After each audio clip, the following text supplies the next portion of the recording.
Union जिंदाबाद जिंदाबाद जिंदाबाद मजदूर यूनियन जिंदाबाद जिंदाबाद जिंदाबाद लड़ेंगे हम हमारा अधिकार मांगते किसी से भीख मांगते हमारा अधिकार मांगते किसी से भीख हमारा अधिकार मांगते। नमस्कार, मेरा नाम है दीपेश प्रजापति और मैं इस समय किशनपुरी वेयर हाउस पर हूं और यहां पर हिमाल लोग 2 दिन से हड़ताल पर हैं। आखिर में इनकी क्या परेशानी है हम इनसे ही जानते हैं। क्या आप देख सकते हैं यहाँ पर कम से कम 100 की संख्या में हिमाल लोग हैं और ये अपनी मांगों को लेकर आज यहाँ पर धरने पर है। यहाँ पर ओहरी जी हैं, हम इनसे भी बात करेंगे कि इन लोगों के समर्थन में है। भाई साहब, आप यहाँ पर मौजूद हो, हिमाल लोगों के समर्थन में पहुँचे हैं, क्या इनकी परेशानी क्या है? इनकी परेशानी ये है कि जो मजदूरी दर है वो बढ़ नहीं रही है और महंगाई आसमान छू रही है। अब डीजल पेट्रोल के अगर भाव बढ़ते हैं तो ठेकेदार प्रशासन से बिलिंग बढ़ा के ले लेता है।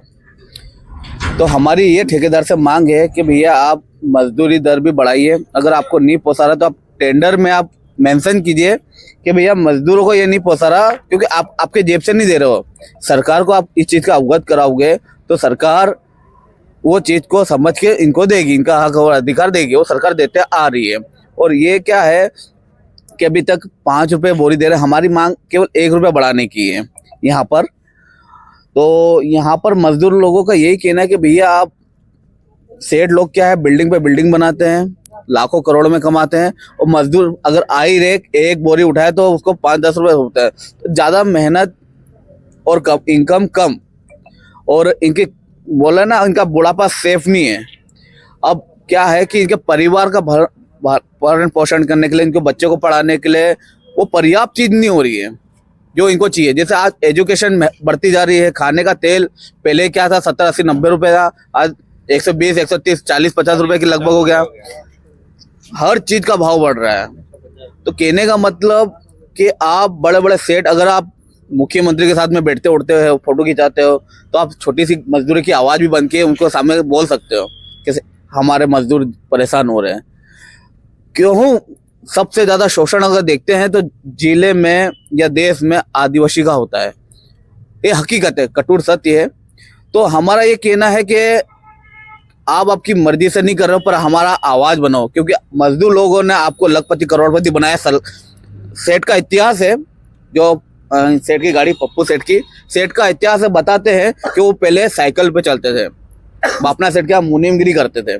तो ये मजदूरों की मेहनत है, तो आपको ये समझना चाहिए मानवता के हिसाब से। सेठ बड़े बड़े काम करते, धार्मिक काम करते, और हम चाहते हैं सेठ कि आप और ऊपर बढ़े, मेहनत तरक्की करते जाए, पर साथ में आपको जो बढ़ा रहे हैं उनका भी सोचो। जब सेठ ने बोला कि हम मजदूरी बढ़ाने की बात हुई आज से 1 तारीख से पहले, 29 तारीख के लगभग, तो सेठ ने बोला आके बात करो। जब सब लोग गए तो हमारा अब ने हम मेघनगर से पैदल चल के भी आए थे, कलेक्टर ने सुना नहीं था, हमने शर्ट उतार के धरना प्रदर्शन भी करा था। उसके बाद में हमारे बड़ा अधिकारी ने बोला था अगर इनसे लड़ना हो तो यूनियन बनाओ। तो हमने आदिवासी सब लोग, भाई अधिकतर आदिवासी भाई लोग हैं जिले में, तो हमने यूनियन का नाम भी आदिवासी कामगार हिमाल यूनियन रखा। मेघनगर जिला झाबुआ, उसका अध्यक्ष मुझे चुना इन्होंने। तो हमारा मेन मकसद ये है कि अगर शोषण हो रहा है तो उसकी आवाज़ बनना है।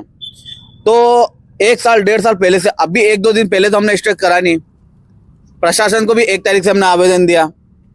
और सेठ को जब बात करने की बात है तो सेठ दूसरी जगह चले घूमने फिरने, और ये चाहते कि हड़ताल पे बैठे, एक जगह बैठे रहे और ये परेशान हो, तितर बितर हो जाए। तो हमने इसलिए ये चीज रखा था, आवेदन मेंशन करा अनिश्चितकालीन, जब भी रेक पॉइंट आया हम हड़ताल करेंगे, ताकि हम हमारी तरफ से हम सुरक्षित हो। होता है क्या है कि बड़े बड़े सेठ एक योजना बना के जो आवाज़ उठाने वाले को षड्यंत्र के रूप में जेल पहुंचा देते हैं, FIR करवा देते हैं। तो हम भाई लोगों ने यही बोला कि हमको ना किसी को गाली देना है, ना किसी को अशब्द बोलना है। उन्होंने बोला बात नहीं होगी, इसलिए बोला कि तू यहाँ से निकल। बोले सब लोगों ने बोला कि मैंने इनको बोला कि भाई मैं आपकी आवाज़ उठा रहा हूँ और आप लोग मेरे नहीं बोल रहे, मेरी तो इज्जत बेइज्जती हो रही ना। वो वीडियो भी हमारे पास में। तो मैंने बोला आपको आवाज़ उठाना है तो आप बताओ, नहीं तो मैं जा रहा हूँ। तो इन्होंने बोला नहीं बोलेंगे सबके सामने। तो बोला कि सेठ ने बोला कि एक काम करो, जाओ नहीं बात करना, 2 महीने 3 महीने भी खड़ी रखूंगा, मेरे पास इतना पावर है। भैया सेठ, मैं आपके चैनल के माध्यम से कहना चाहता हूँ, सेठ ये आपके घर का काम नहीं है, ये केंद्र सरकार, मध्य प्रदेश सरकार और ये गरीब लोगों के घर घर जाने की व्यवस्था सरकार ने आपको ठेकेदारी के रूप में दी है। यदि आप नहीं कर सकते हो, इस देश में ऐसे ऐसे लोग भी पड़े हैं कि आपसे बड़ा काम कर सकते हैं, वो इन लोगों को बड़े में मजदूरी बढ़ा के दे सकते हैं। आपका नाम बता दीजिए। मेरा नाम अरुण ओहारी।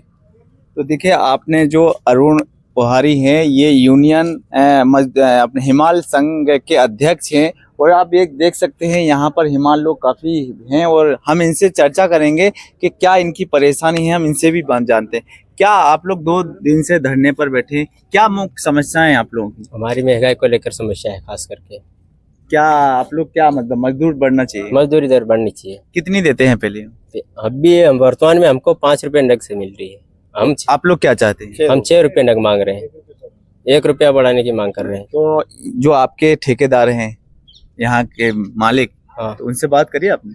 उनसे बात हुई, वो बोल रहे कि भले गाड़ियाँ 4-5 दिन खड़ी रहेगी, मजदूरी दर यही दी जाएगी, उसके बाद बढ़ाएंगे, ये बोल रहे हैं। और हर बार ये बोल के बात टाल देते हैं। अच्छा, और महंगाई के हिसाब से हमारा खर्चा। कौन है आपके जो ठेकेदार हैं, वो कौन है? ये पप्पू सेठ है, मेघनगर वाले, अच्छा, जिनकी रेक लगती है। महंगाई भी बढ़ रही है, मतलब आप लोगों का इसमें गुजारा नहीं हो पाता? हाँ, इसमें हमारा गुजारा नहीं हो पा रहा है। क्या चाहते हैं आप लोग? कब तक रहोगे धरने पर? अनिश्चितकालीन हड़ताल है हमारे। अगर हमारी मांग मान ली जाती है तो हम उनका काम करेंगे, नहीं तो मांगे जब तक आपकी पूरी नहीं होगी, जब तक आप लोग धरने पर हाँ, रहोगे। तब तक धरने पे रहेंगे। क्या नाम है आपका? शैतान सिंह भुरिया। देखिए, ये शैतान सिंह भुरिया हैं, इनकी भी समस्या आपने सुनी। हम और भी लोग हैं, आप लोग भी हो यहाँ पर, क्या समस्या है आप लोग? महंगाई से परेशान है। कब, कितने समय से आप लोग यहाँ पर काम कर रहे हम हैं? तो कम से कम 15-20 साल हो गए। उसके बाद भी सुनवाई नहीं हो रही? हाँ, उससे मतलब थोड़े थोड़े बढ़ते गए पैसे। बाकी अभी हमको 2 साल से हम परेशान है, पैसे बढ़ाए, पैसे बढ़ाए। वो भी भोपाल वाले का टेंडर था, तो उसी का टेंडर था, उसमें पैसे बढ़े थे। बच्चों की फीस भरने में भी परेशानी आ रही है? बहुत परेशानी है हमको। कैसे करते गुजारा? गुजारा कैसे, बस ये 300, 200, 300 रुपए डेली हमारे 2-2, 3-3, 4-4 गाड़ियाँ भराती है, रेक लगती है, उसी समय हमको 500, 700 रुपए मिलते हैं बस। और भी लोग हैं, आप देख सकते हैं यहाँ पर काफी भीड़ है। क्या बोलना चाहिए? एक और बात है कि जो मेघना रेक पॉइंट, जो माल गोदाम से गाड़ी आती है रेलवे की, वजन भी 50 किलो सेम रहता है उसमें, वहाँ मजदूरी दर कम देते हैं, है ना।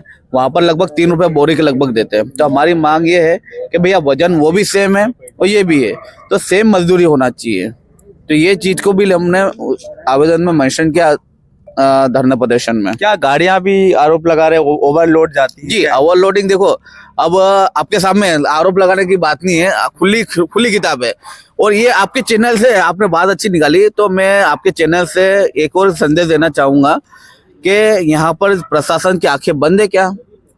कलेक्टर मैडम, जो आरटीओ मैडम, हमारे मेघनर के अधिकारी लोग, अगर कोई गरीब व्यक्ति बाइक से जाता है, कागज नहीं रहता, उसका चालान 200-300 का बन जाता है। या ओवरलोडिंग करा, इनका चालान कितने हैं? आप अगर आवाज उठा सकते हो तो आप प्रशासन से पूछना कि कितने चालान है इनके पास, क्योंकि बिलिंग तो डबल कर रही है ना, बिलिंग तो डबल कर रहे हैं, यानी ओवरलोडिंग करके मान लो 3 गाड़ी का 2 गाड़ी में एडजस्ट कर रहे हैं और 1 गाड़ी का पैसा बना रहे हैं।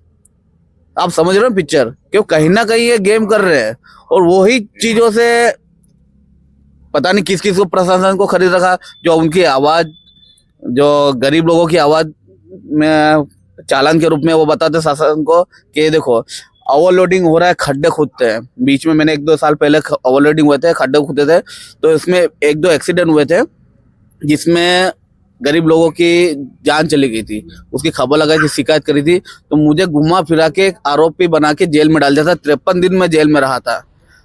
मेरा एक आपसे ये कहना था कि पप्पू सेठ जो एक मतलब सामाजिक कार्यकर्ता है, गरीबों के मसीहा भी उनको कहा जाता है, फिर ये जो हिमाल लोग हैं, इन लोगों की सुनवाई क्यों नहीं होती? देखो, मसीहा तो पप्पू सेठ देखा जाए तो है भी जनता की नज़र में, और मेरी नज़र में, प्रशासन की नज़र में, ये जो धार्मिक काम होते हैं तो उसमें छूट मिलती है इनकम टैक्स में। अच्छा, तो दिखाने के लिए तो पप्पू सेठ का भी रेक पॉइंट का काम है, उसके साथ में अपने बापना सेठ का भी रेक पॉइंट का काम है। फैक्ट्रियों के भी ओवरलोडिंग हो रही है। तो हमारा ये प्रशासन के ये संपत्ति रोड की है, ये सरकारी संपत्ति है। तो सरकार उस चीज का अधिकारी को पैसा देती है कि सरकारी संपत्ति का देखरेख करे, और ये व्यक्ति उधर रहे हैं, तोड़ रहे हैं, फोड़ रहे हैं, तो उसका देखरेख करे ताकि किसी परिवार का चिराग नहीं बुझे। तो देखिए, साफ तौर पर मैं आपको बताना चाहूँगा कि ये गाड़ियाँ रखी हुई हैं और ओवरलोड हैं। मैं कैमरामैन को बोलना चाहूँगा कि थोड़ा सा कैमरे को दिखाइए, कैमरे में दिखाइए, साफ तौर पर दिख रही हैं ओवरलोड गाड़ी है।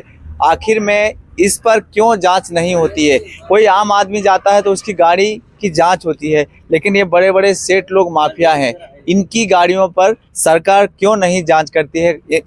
इसको सरकार को संज्ञान में इस मामले को आखिर में लाना चाहिए। ये लगातार देख सकते हैं यहाँ पर ये गाड़ियाँ लाइन से हैं और ये वेयर हाउस है।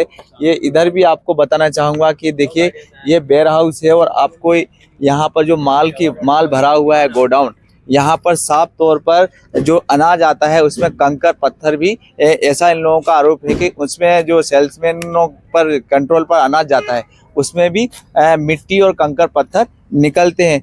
एक पप्पू सेठ जो कि सामाजिक कार्यकर्ता है, समाज सेवी है, आखिर में इन लोगों का जो गुजारा चलता है ये हिमालय से चलता है। ऐसे इन लोगों की मतलब इन लोगों का आखिर में इनको मजदूरों का सुनना चाहिए। एक सामाजिक तौर पर ये लोग भी इसी से गुजारा करते हैं। ऐसी खबरों के लिए बने रहे DSP न्यूज़ के साथ। मैं हूँ दीपेश प्रजापति।